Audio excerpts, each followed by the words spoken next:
महाराष्ट्राचे उपमुख्यमंत्री, सर्वांचे आवडते दादा माननीय अजितदादा पवार यांचं आज दुःखद, अतिशय धक्कादायक, दुर्दैव व दुःखद अशी घटना अजितदादाच्या निधनाने कळाली.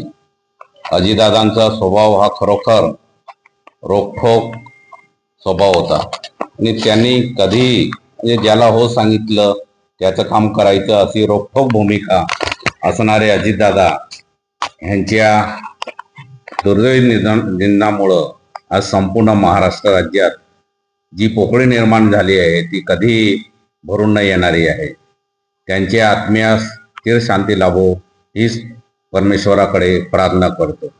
दादांबद्दल बोलायचं झालं तर बऱ्याच वेळा मी दादांना माझ्या कामानिमित्त नवापूर तालुक्याच्या विकासासाठी भेटत असतो आणि नेहमी मी गेल्यावर ते नेहमी काय शिरीष ह्या शब्दाने मला नावाने हाक मारायचे आणि मला सुद्धा दादांबद्दल अतिशय आदर सन्मान होता. मागेच 1 महिन्यापूर्वी सुद्धा मला दादांचा स्वतःहून फोन आला, शिरीष काय चाललं आहे असं त्यांनी विचारलं. आदरणीय नाईक साहेबांच्या निधनाच्या बाबतीत सुद्धा त्यांनी मला फोनवरती विचारणा केली होती. अशा खंबीर नेतृत्वाला आज महाराष्ट्र मुकलेला आहे. पुनश्च त्यांना मी श्रद्धांजली अर्पित करतो.